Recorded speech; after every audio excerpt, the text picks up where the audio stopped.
Over the past decade, California experienced the most destructive wildfires in its history. In 2018, the Camp Fire destroyed 18,000 structures and killed 85 people. In 2020, the August Complex Fire burned more than 1 million acres. A year later, the Dixie burned nearly 1 million more. Each fire underscored the urgent need for a new approach to forest and fire management, especially in regions like Tuolumne County, where the risk of catastrophic fire looms large. That new approach has arrived. Thanks to the efforts of the local community in partnership with the County of Tuolumne and the Stanislaus National Forest, there's a project underway to manage the forest for the benefit of residents, visitors, and the health of the forest itself. It uses both modern technology and ancient traditions to return the forest to its natural state. This is the story of how it came to be.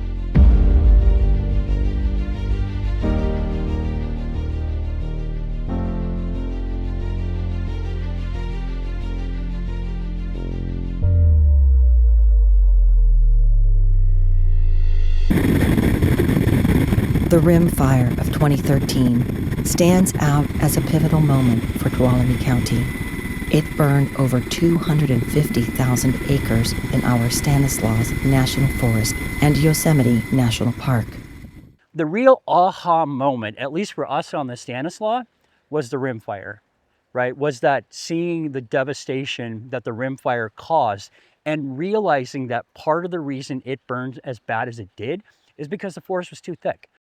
When we went in there and saw what we saw, it really took us back. I mean, we were prepared to see something bad. It was worse than we thought it would be. We thought, man, enough is enough. Even before the Rim Fire, the seeds of change were being sown. In 2010, Yosemite Stanislaus Solutions was formed, a collaborative effort led by groups that had rarely agreed on anything. So obviously people who have different priorities will have strongly different views about how to manage public forests. We used to call them the timber wars, and they are now just maybe we'd call them timber arguments at this point. People like Mike Albrecht and others who were with the timber industry would have very, very strong opposition to positions put forward by our center or others. And a lot of projects were stopped by extreme environmental groups that said, no, we don't want you doing that. Saying that to the Forest Service, we don't like the way you're managing the forest, we don't like the way you're logging the forest. So the Forest Service was seeing that there was a tremendous amount of polarization in the local area.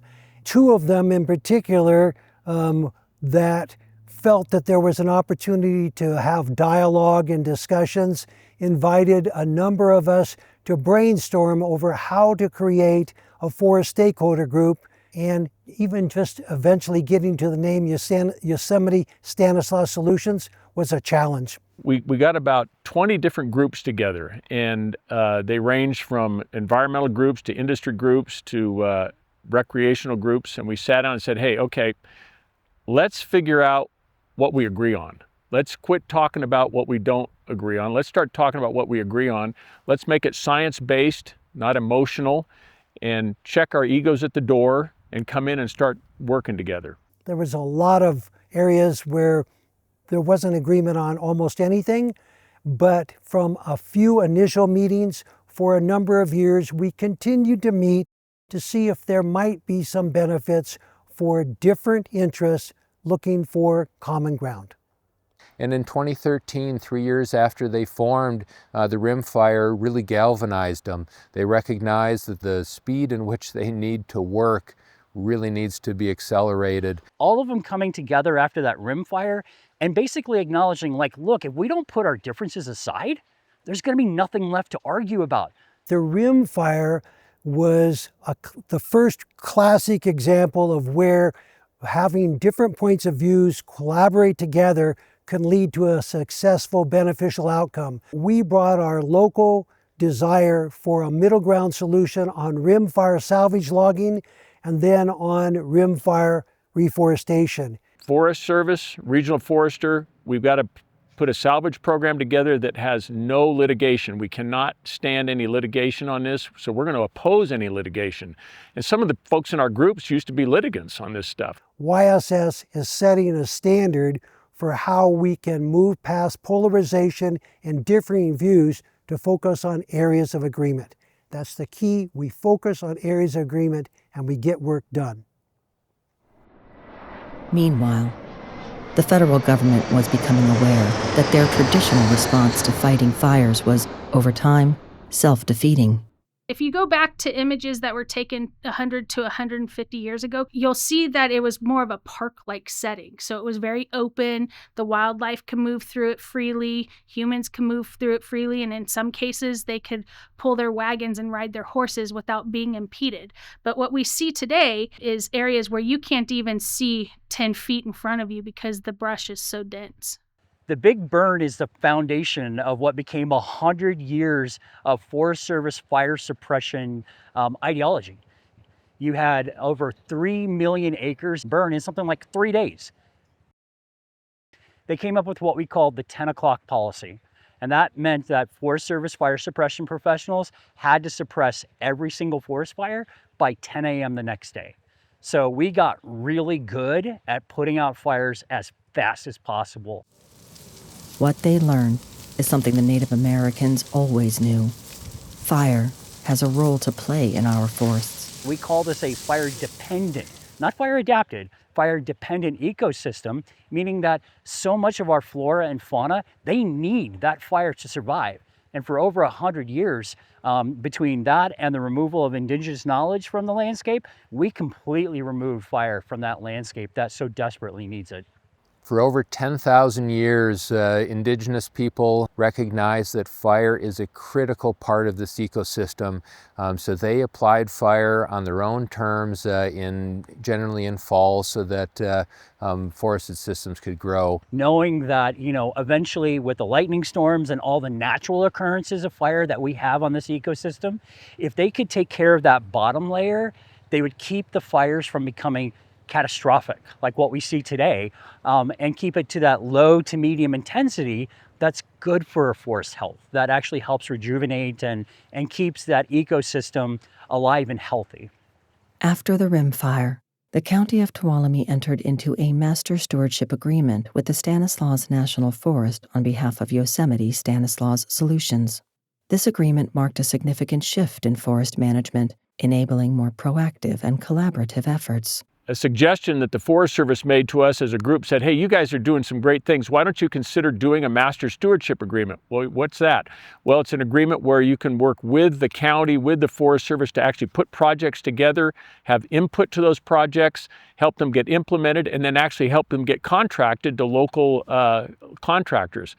We loved that idea. This master stewardship agreement is a 20-year agreement that gives the county, or the partner, in this case the county, the authority to do work, to actually manage the land, the Forest Service land, whereas typically no other entities, can do projects on Forest Service land. It opened the door to the Forest Service being able to have far more work done on the local national forests, because the Forest Service doesn't still have the capacity to plan, administer, oversee the actual work for, and to monitor all the different treatments that need to be done. And hiring staff at the Forest Service can take anywhere from 6 months to a year, and we're able to contract with private industry in a matter of weeks. And one of the benefits of that, of course, is that we're also building the workforce, the local workforce in many instances. The Social and Ecological Resilience Across the Landscape, or SAREL project, is the culmination of years of collaboration and learning that aims to restore forest health, reduce fire risk, and protect communities in Tuolumne County. The project is really designed to build resilience in the forest. So it is the largest green project that has been developed in the Sierra Nevada. And by green, what we mean is the area hasn't burned. We're not talking about restoring a burned area. We're talking about building resilience to an area so that if and when a fire does start in the area, it's not catastrophic. There are about 17 miles of wooden flumes that run through the national forest. So that's Tuolumne County's water system. If a catastrophic forest fire were to go through there and take down one of the flumes, we'd have to talk to Tuolumne Utility District to find out exactly how long we would be out of water, but it would be for a lengthy amount of time. So there's that critical infrastructure. There's all the communication towers up on Strawberry Dam, up around Pinecrest, that serve this community. There's the critical habitat, the California spotted owl, the fissure, all the other critical habitat that's out there. And there's people. The tools used in modern forest management are diverse and sophisticated, from mechanical thinning and mastication to prescribed burns. Each technique plays a vital role. The benefits to Tuolumne County residents are significant. I am a cheerleader for the broadcast burning and prescribed burn treatments because the fuels are going to burn. What do you do for the fire-dependent ecosystem? You bring fire back to the ecosystem. But it should also be noted that fire is at the end of a long chain of events that require a significant amount of tools. So in the areas where we're able to and capable, we use heavy masticator machines to masticate, take down logs, thin out the forest based upon a prescription, chip it down or take it off, or create the log decks that we see out there. We also do hand thinning, especially on those field breaks, shaded field breaks that we've put in and around communities. By doing broadcast burns during the right time of the year, under conditions where the Forest Service can manage those fires safely, and to be doing pile burning during wet times of year, to be doing other treatments along fuel breaks, all of that together reduces the amount of fuel that's accumulated and reduces the ability for a wind-driven fire to rapidly crown through the forest because there's not the fuel ladder and surface fuels to carry the flames through the upper canopy. We use drones, UAS, to do firing operations, especially in places that firefighters can't get to.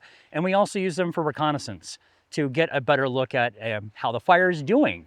Dragon balls are a tiny little ball that goes into a cage underneath the UAS that they fly out on a very precise grid location, and they drop these little balls, and as it drops, it ignites and does this beautiful firing pattern that we can control with darn near pinpoint accuracy. The benefits of these projects extend beyond the forest. They protect homes and create jobs in the local community. And it includes a pretty significant network of fuel breaks. And those fuel breaks specifically are designed around communities and in really strategic areas to give firefighters a place to fight the fire from, and also a way to sort of contain the fire within specific little areas. We're creating a lot of biomass. Our alternative is to put it in piles and burn it. We would love to see that taken off of the forest floor and put into some sort of economic engine that helps Tuolumne County, helps increase our tax base, provides jobs, all of those things that you're trying to do when you're looking for the resiliency at the social level. So that's the social level of the social and ecological resilience across the landscape. We hope that it does have a very real monetized effect with homeowners insurance, fire insurance. It's hard to say because it has been a very challenging conversation with private insurance companies, but that is one of the things that the Tuolumne County Board of Supervisors is fighting very hard for. We can't do this without the community. So we need everybody to do their part. Do your home hardening. Make your home fire safe, as safe as possible. Listen to CAL FIRE when they talk about defensible zones. So community members should be prepared. They should do their defensible space work. They should have their go bags ready. They should register for Everbridge. All of those things that are super important for just preparedness. The work that all of us are doing on this is to reduce the risk and give our firefighters the best, safest opportunities to engage a fire if something were to happen.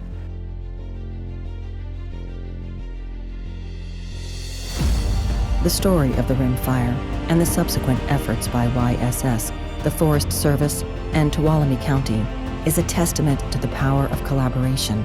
Together, they are changing the way we manage our forests and protect our communities. Projects like Cerral are building a future where forests and communities thrive together. The lessons learned here in Tuolumne County will serve as a model for forest management worldwide.